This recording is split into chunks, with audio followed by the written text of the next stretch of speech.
Aviation history का सबसे कामयाब एयरक्राफ्ट बोइंग 747 है, जो आज भी कई मुल्कों के पास मौजूद है और फ़ज़ाओं में महवरे परवाज़ है। लेकिन जापान की फ़्लाइट 123 जो बोइंग 747 था, ये बात है 11 अगस्त 1985 की। फ़्लाइट 123 टोक्यो से ओसाका जा रही थी।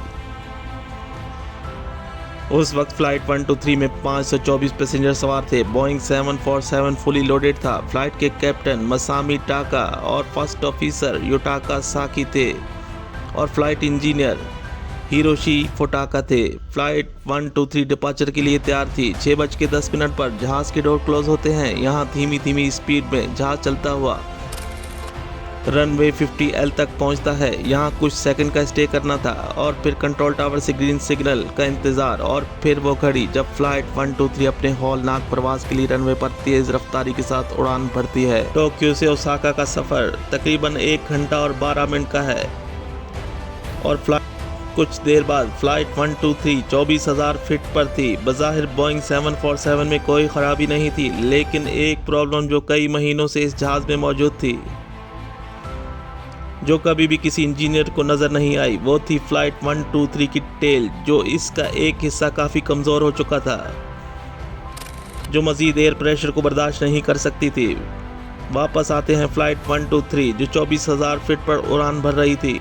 तकरीबन प्रवास के 12 मिनट बाद इसमें एक आवाज़ सुनाई देती है, जिसने कॉकपिट और जहाज़ के अंदर सबको हैरत ज़दा कर दिया। पायलट को समझ नहीं आ रही थी कि आखिर ये क्या हुआ है। अब जहाज़ पायलट के कंट्रोल से निकल रहा था और ऊपर नीचे और दाएं बाएं हो रहा था। पायलट्स जहाज़ पे अपना कंट्रोल खो चुके थे और जहाज़ के अंदर ये माहौल था कि चीखो पुकार शुरू हो चुकी थी। पिछले हिस्से में एक सुराख हो चुका था, जिसके अंदर का प्रेशर तेज़ी से बाहर की तरफ जा रहा था। याद रहे, जहाज़ के अंदर प्रेशर ज़्यादा होता है, जिसे मसनूई तरीके से बरकरार रखा जाता है, और जहाज़ के बाहर प्रेशर कम होता है। इसलिए जहाज़ में सुराख का मतलब यह है कि हर अंदर वाली चीज़ इस सुराख से बाहर निकलेगी। फ़्लाइट 123 के साथ भी ऐसा ही हुआ। असल में फ़्लाइट 123 की टेल कमज़ोर हिस्सा एयर प्रेशर की वजह से टूट चुका था और यूं जहाज़ में सुराख हो गया। अगर खाली सुराख ही होता तो भी इमरजेंसी लैंडिंग मुमकिन थी, लेकिन यहाँ फ़्लाइट 123 का मामला ही अलग था। टेल टूट चुकी थी, जिसकी वजह से जहाज़ कंट्रोल खो चुका था। अब पायलट्स ऐसे जहाज़ पे मौजूद थे जो खुद ब खुद उड़ रहा था, और ये बात कोई नहीं जानता कि अब फ़्लाइट 123 किस दिशा में है।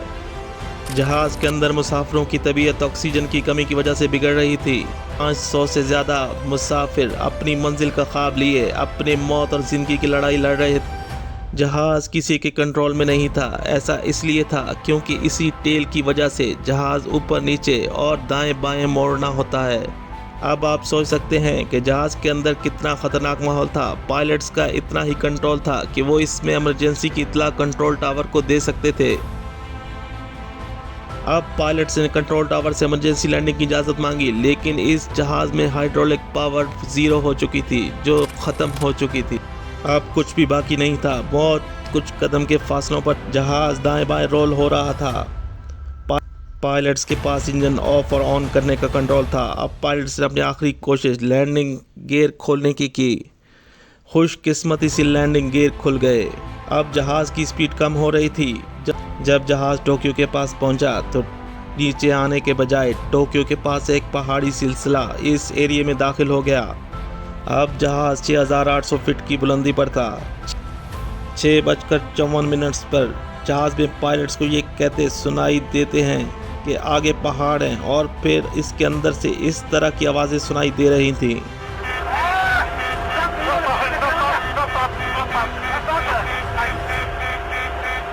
और 2 मिनट बाद ये जहाज़ पहाड़ों से टकरा गया और तबाह हो गया। इस हादसे में 4 लोग जिंदा बच गए, जो खुशकिस्मती से जहाज़ के सेंटर में बैठे हुए थे, और बाकी तमाम लोग हलाक हो चुके थे।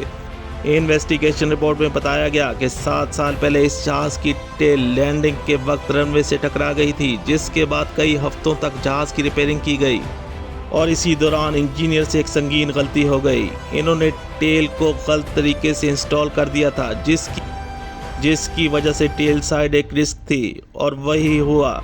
टेल टूट गई और यह हादसा हुआ। बोइंग 747 का एक बड़ा हादसा था। ये थी जापान की फ्लाइट 123।